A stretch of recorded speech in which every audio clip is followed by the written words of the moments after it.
Hey there, future homeowners. Did you know you might be leaving money on the table every single year without even knowing it? Florida's new Amendment 5 is about to change the game for homeowners, especially with inflation on the rise. You could be paying more taxes than necessary if you don't understand this change. Stick with me for the next few minutes because by the end of this video, you'll know exactly how this new amendment could save you thousands. Don't miss out on what could be your next big tax break.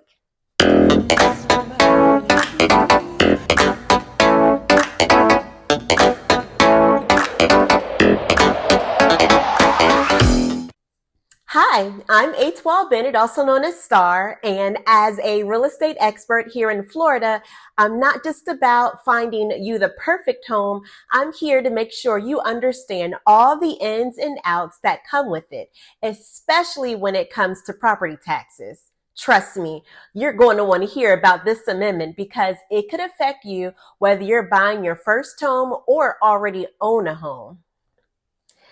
Before we dive in, if you're thinking about buying or selling in Florida, or even if you're moving somewhere else, I can help. So hit the contact button below and let's start working together. First things first, let's break down what the homestead exemption is. I'm going to make this as easy as possible. Imagine you own a home, your primary residence, where you live, and it's valued at, say, $150,000. The homestead exemption lets you knock off $25,000 off the taxable value of your home. So instead of paying taxes on $150,000, you're only taxed on $125,000. That's what we call a full homestead exemption. But wait, there's more. You get another $25,000 off the taxable value for homes valued between $50,000 and $75,000. But here's the catch. This second exemption only applies to non-school taxes like county or city taxes. So in short, for the first $25,000, you get a full tax break across the board. But for the next $25,000, you only get that break on non-school taxes. It's still a pretty good deal though. That's all you need to know. It's a great deal.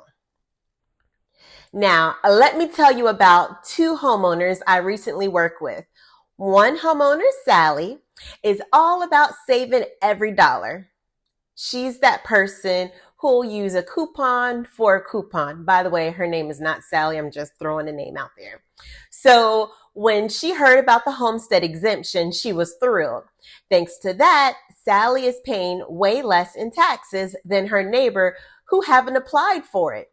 She's practically skipping to the mailbox when her tax bill comes in. But on the flip side, we have Dave.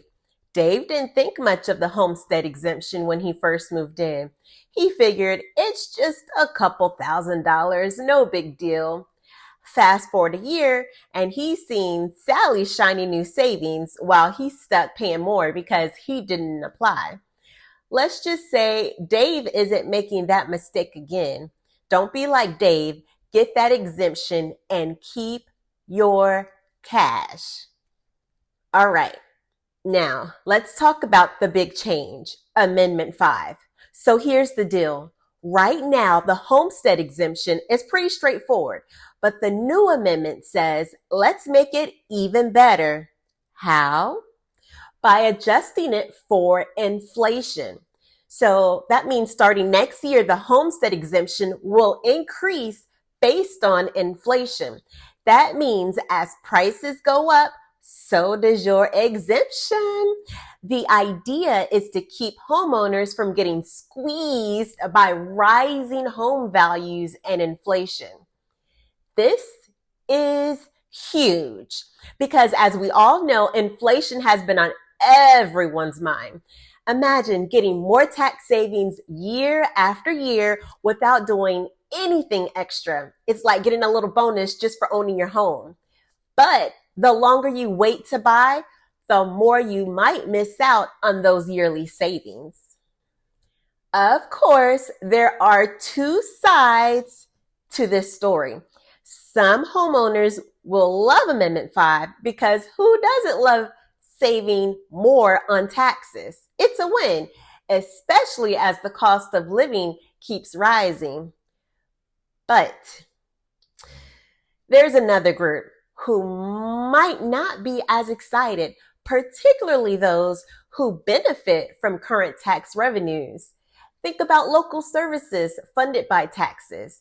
They might worry that over time, tax breaks could impact funding for things like community services or infrastructure. So it's a balancing act. Vote yes if you want to keep more money in your pocket, and vote no if you're concerned about the potential long-term impact on local resources. Now, I know what some of you are thinking, but Star, what if I'm waiting for the market to get better? Well, here's a little insider tip. Florida is already seeing home prices dropping and interest rates have fallen, though not quite to the 2% that some are still hoping for. But here's the thing. Waiting could mean missing out on these new tax benefits under Amendment 5. So why wait? The longer you hold off, the more potential savings you might be leaving behind.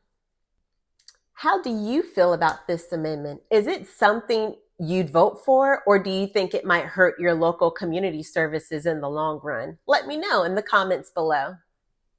If you're thinking about buying or selling a home, let's make sure you get the most out of your real estate experience. Whether you're in Jacksonville or elsewhere, I can connect you with the right people to help you with your next move. Just drop me a message and let's get started. And hey, if you found this video helpful, don't forget to like, subscribe, and hit that button below for more tips and tricks to make your home buying experience amazing. And remember, property taxes may be confusing, but real estate doesn't have to be. If all this tax talk feels like putting together an IKEA table without instructions, just reach out to me for the easier part, finding or selling your home. See you next time.